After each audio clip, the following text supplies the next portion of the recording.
বিএনপির ভারপ্রাপ্ত চেয়ারম্যান তারেক রহমানকে নিয়ে সামাজিক যোগাযোগ মাধ্যমে আপত্তিকর মন্তব্যের অভিযোগে বগুড়ায় বিক্ষোভ মিছিল করেছে জেলা ছাত্রদল।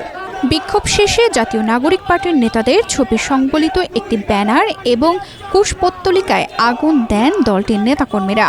১ আগস্ট শনিবার বেলা ১:১টার দিকে শহরের আলতাফুন্নেসা খেলার মাঠ থেকে জেলা ছাত্রদলের উদ্যোগে বিক্ষোভ মিছিল বের হয়। মিছিলটি শহরের বিভিন্ন সড়ক প্রদক্ষিণ করে সাতমাথায় গিয়ে শেষ হয়। সেখানে সংক্ষিপ্ত সমাবেশও অনুষ্ঠিত হয়।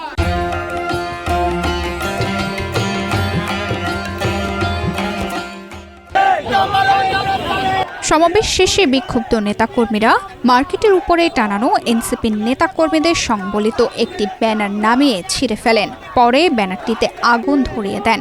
এ সময় একটি কুশপুত্তলিকাও দাহ করা হয়। সমাবেশে জেলা ছাত্রদলের সভাপতি হাবিবুর রশিদ অভিযোগ করে বলেন, এনসিপির কয়েকজন দায়িত্বশীল নেতা সামাজিক যোগাযোগ মাধ্যমে তারেক রহমানকে নিয়ে কুরুচিপূর্ণ মন্তব্য করেছেন।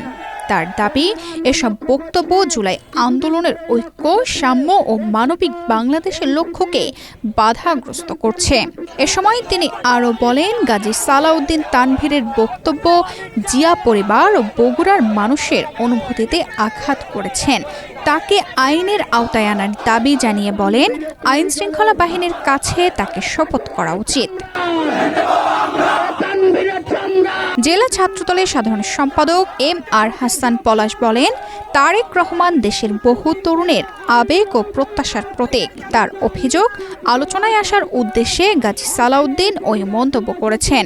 তাকে দ্রুত গ্রেফতার করে আইনের আওতায় আনার দাবি জানান তিনি। অন্যথায় অপ্রীতিকর পরিস্থিতির সৃষ্টি হতে পারে বলেও সতর্ক করেন। এ সময় এনসিপির প্রতি প্রকাশ্যে ক্ষমা চাওয়ার আহ্বানও জানান ছাত্রদলের নেতাকর্মীরা।